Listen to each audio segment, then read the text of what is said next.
It's amazing that this country for over 400 years has found a way to successfully hide the amazing contributions that those called Black American have contributed to this society, past and present. They find a way to keep that buried or don't talk about it. But they find a way, and they love to broadcast from the rooftops, from the highest mountaintops, the negative things that happen in the Black community. There's nowhere you can go on this earth and not hear about the negative things that have been attached to the Black community. But when it comes to the amazing contributions that Black people weren't even supposed to be capable or mentally capable of doing. How many people knew that Black Americans participated in the Manhattan Project? The Manhattan Project, if you're not aware of it, was a project that derived from this country wanting to produce, create atomic bombs. And they recruited thousands, over 600,000 people, and about 7,000 of those people were Black Americans. Yes, Black Americans helped build a secret city. It was called Oak Ridge. It was in Oak Ridge, Tennessee. They helped create a secret city that would be the place where the atomic bomb was built. Although not many people knew about, what they were producing or helping to create, Black folks was a part of that project. I'll go more into details when I get back.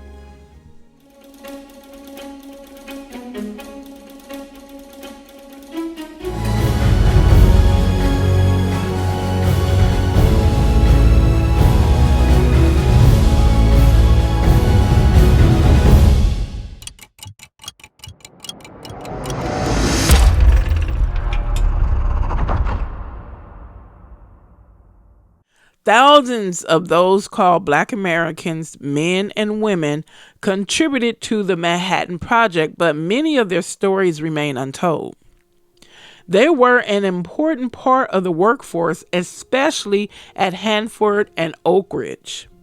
More than 15,000 Black Americans arrived in the Tri-Cities during the Manhattan Project. Approximately 7,000 Black Americans worked in Oak Ridge for the Manhattan Project. Most, but not all, were lower-level laborers. They came to Hanford and Oak Ridge to help with the war effort and to earn higher wages, but faced Jim Crow racism and segregation that was common throughout the U.S. at that time. Although Black Americans were generally construction workers, laborers, janitors, or domestic workers, a limited number of Black American men and women worked as scientists and technicians at smaller Manhattan Project sites in New York and Chicago. When a reported 7,000 Black Americans from the Deep South were recruited to work on the Manhattan Project starting in 1942, they knew little except that the positions were well paid, drawn by newspaper ads, word of mouth, and recruiters subcontracted by the military. The workers arrived by train or bus in a heavily patrolled town outside Knoxville, Tennessee. Signage around the plants commanded, "See nothing, hear nothing, say nothing." What exactly their blue-collar work was supporting and the profound ways it would alter the course of history would remain a secret until after the United States unleashed atomic bombs on Japan at the end of World War II, killing approximately 100,000 to 200,000 people. But even now, the eastern Tennessee city of Oak Ridge is not widely recognized for contributions of its Black American workforce at a monumental project in the U.S. history. And until the federal government returned Oak Ridge to local control in 1959, the city was not even on the map. It was one of 3 secret cities along with Los Alamos, New Mexico, and Hanford, Washington, that the government built in 1942 to develop the world's first atomic weapon. Over 3 years, a town of 59,000 acres quietly sprung up in the foothills of the Appalachians, booming to the 5th largest city in the state at the time. Because racial discrimination by federal agencies was outlawed by President Franklin D. Roosevelt in 1941, Oak Ridge offered better paid jobs than what were generally available in the South, but the Black Americans were still limited to menial positions: construction workers, janitors, domestic help. The only housing available to them were muddy hutments, 16 by 16 foot plywood structures without plumbing. Even those who were married were separated by sex with fences topped with barbed wire. Their children were banned from the area until after the war. And I'm going to show you the difference in the housing. You're going to see what black folks lived in, and you're going to see what white folks lived in. It was all this racism crap is just a psychological game. We're going to give you this piece of crap, and we're going to give them prime. It's all psychological to make you, black folks, to stay in a subservient, inferior mental position. If they can keep your mind inferior, they won the battle. That's why you have to stop thinking like a field slave and like a house slave. Get up out of that.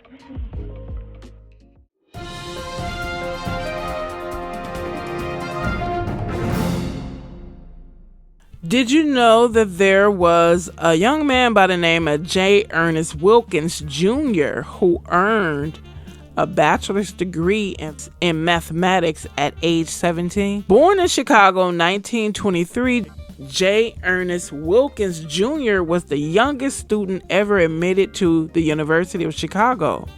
Enrolling in 1936 at age 13 years of age, Wilkins earned his bachelor's degree in mathematics at 17 and his master's degree at 18. At just 19, Wilkins earned his PhD and began teaching at the Tuskegee Institute soon after. In 1944, Wilkins left Tuskegee to join scientists at the University of Chicago's Met Lab alongside Enrico Fermi and Arthur Compton. Wilkins researched ways to produce fissionable nuclear materials with an emphasis on plutonium-239. In the fall of 1944, Wilkins was set to be transferred to Oak Ridge, but segregation laws prevented him from working as a scientist there. Rejected from Oak Ridge, Wilkins teamed with Eugene Wigner to research neutron absorption until 1946. Wilkins did not know what the purpose of his plutonium research at the Met Lab was until after the atomic bombing of Japan. In 1976, he became the second Black American to be elected to the Academy of Engineering and later became a distinguished fellow at Argonne National Laboratory. J. Ernest Wilkins Jr. died in Arizona in 2011. That's the more you know, folks. Yeah, like I said, they keep a lot of this stuff from you, these brilliant scientists and medical doctors and what have you. But they sure will tell you how many black folks got killed in Chicago over the weekend, right? Let's continue.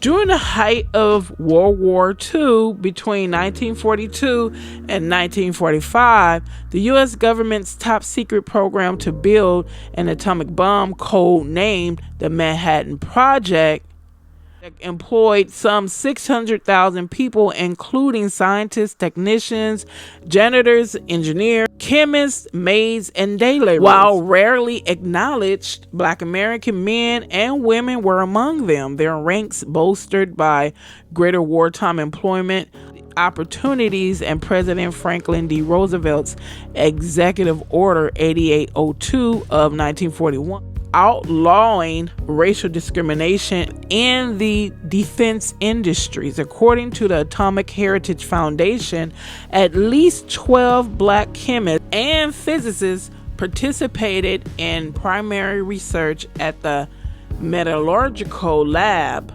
A small fraction of the more than 400 scientists, technicians, and laboratory staff members tasked with designing a method of plutonium productions that could fuel a nuclear reaction.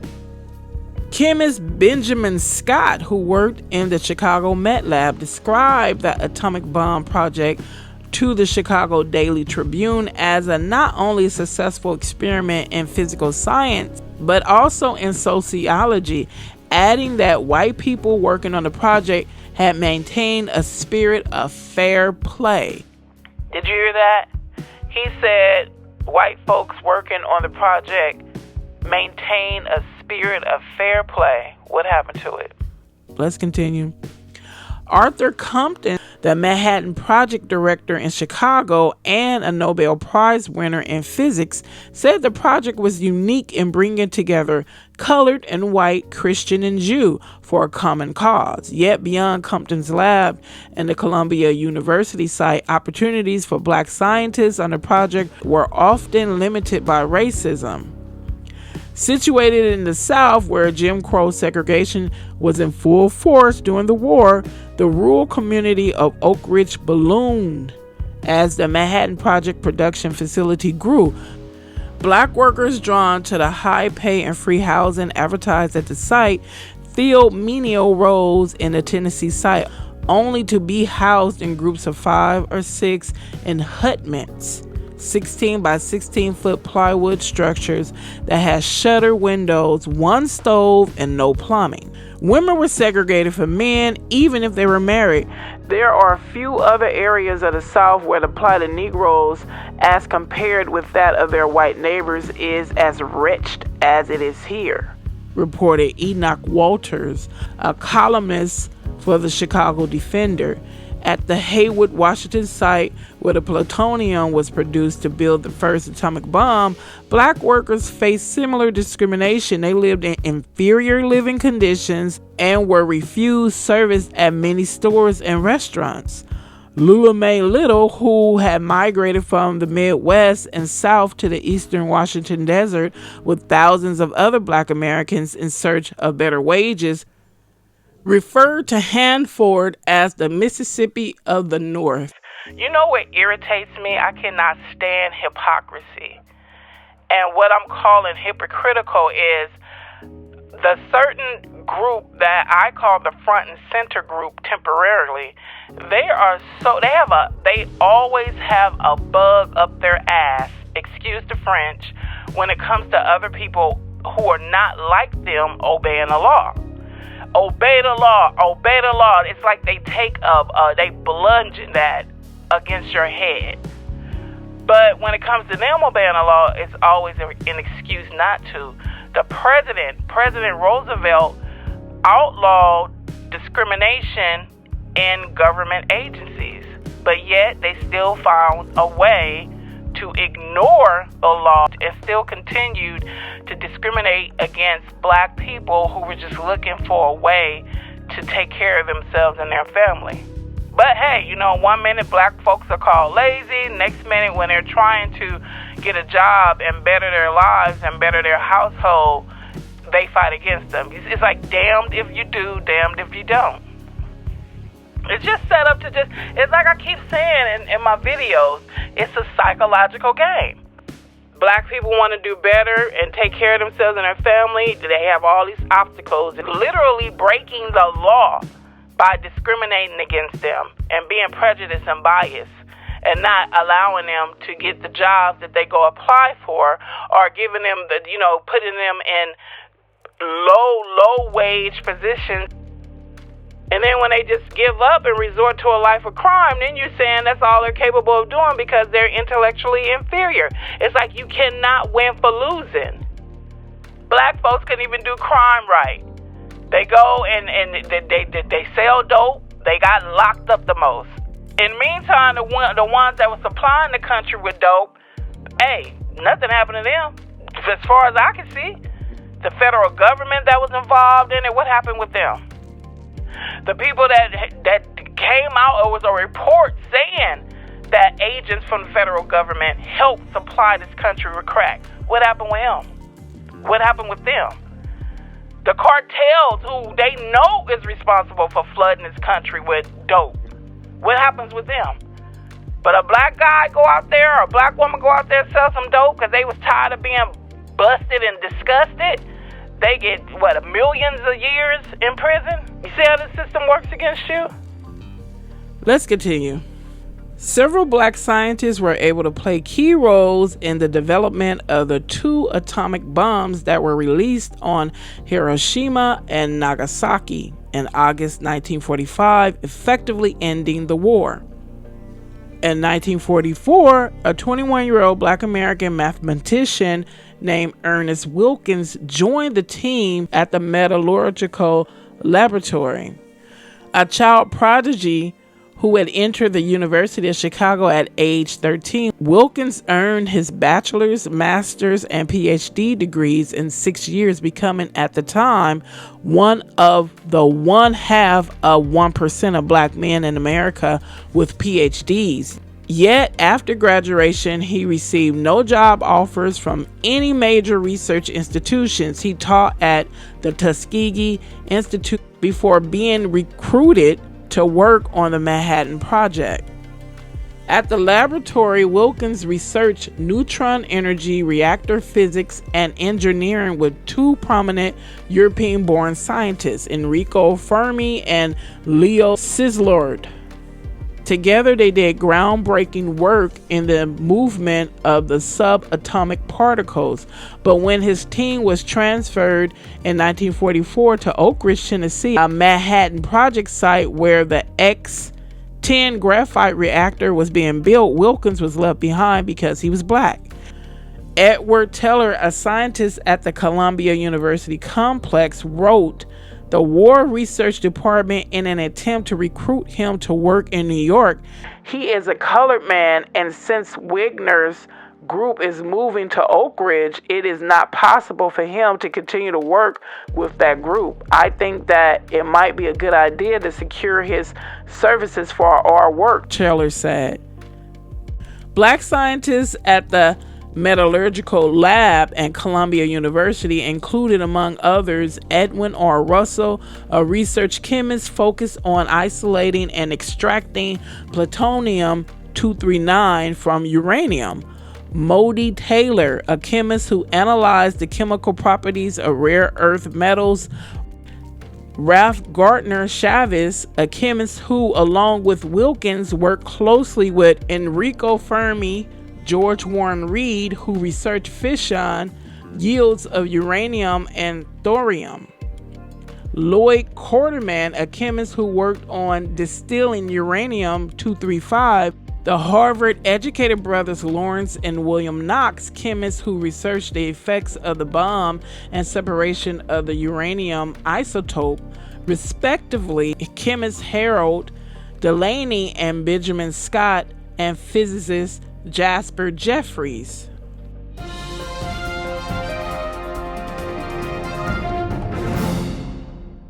Born in Massachusetts in 1904, William Jacob Knox Jr. earned his PhD in chemistry from the Massachusetts Institute of Technology, MIT, in 1935, and in 1942, Knox joined scientists at Columbia University in New York using corrosive uranium hexafluoride gas to isolate uranium-235, which would ultimately be enriched on an industrial scale at Oak Ridge. For his efforts, Knox was appointed to lead the all-white corrosive section at Columbia, earning him the distinction of being the Manhattan Project's only black supervisor.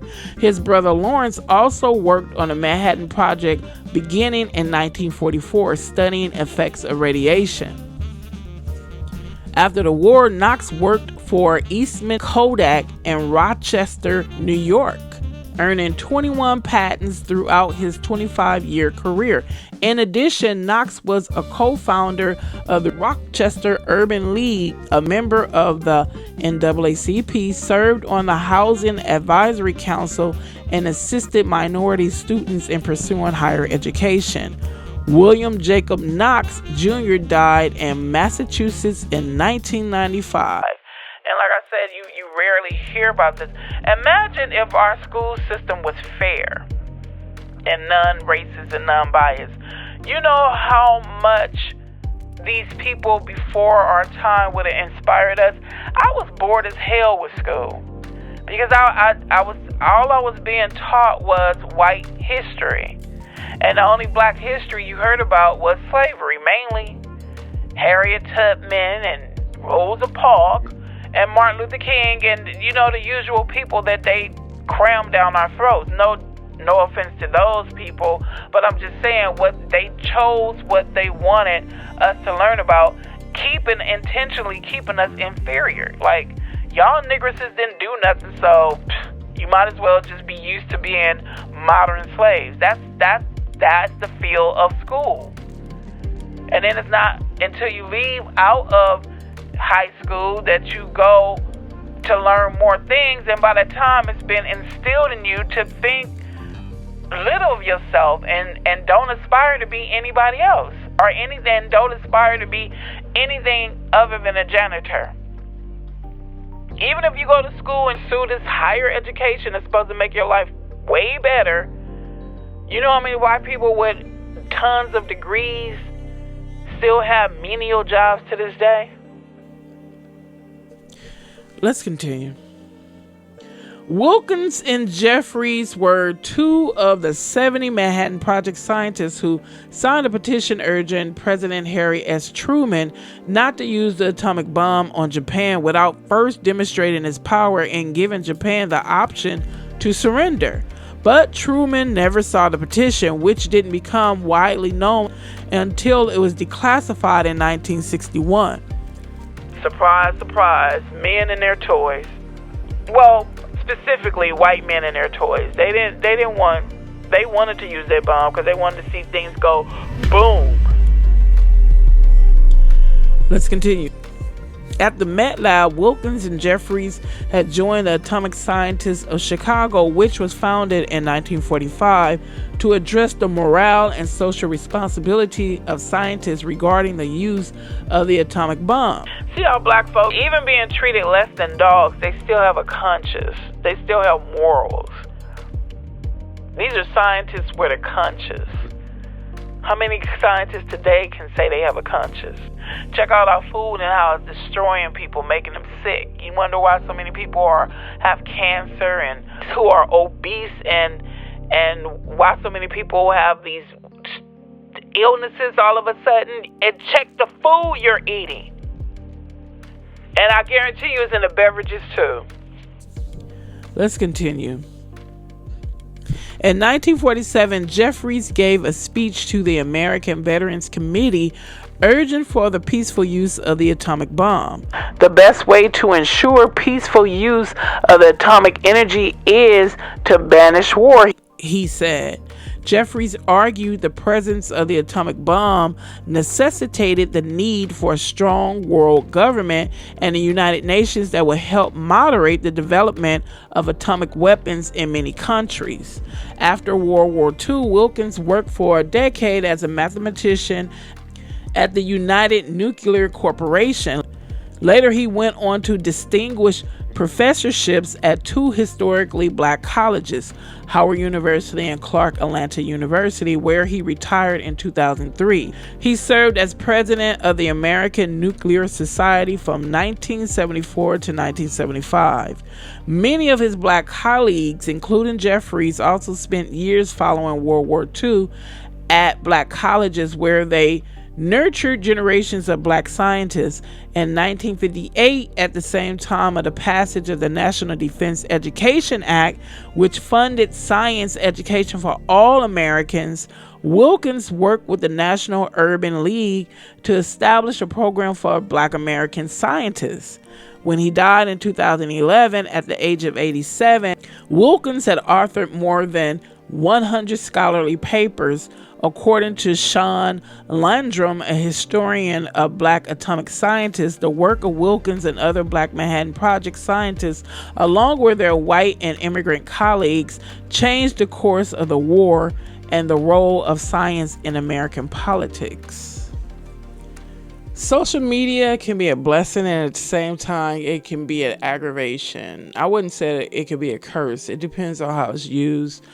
Just as there are outstanding, incredible articles out there that you can discover just at the tip of your fingers, there are some brutal, hardcore, demented things that you can accidentally stumble across. I remember one day I was looking for something and I typed in what it was benign. It was some research. I typed in something. I can't even remember what I was looking for. I can't, but it was some disturbing, disgusting things that came up from something I was researching that had to do with an article or had to do with a video I was working on. I was like, damn. Now, say if I was a child, underage, I was doing a research paper and I typed in those same exact words and that image came up. I'm speaking to black folks like I do. That's black, everything Black American. Yes, that's the name of this channel. I just want to give you a message. Just hold on. It's not gonna be that long, because everything comes to an end. No matter how diabolical it is, it comes to an end. And this oppression and unfairness and frustration and exasperation, it's intentionally done to exasperate you so you can just give up. To those who support this channel, God bless you. Thank you. All right, let me get up out of here. God bless you. Be safe, and I'll see you in the next video.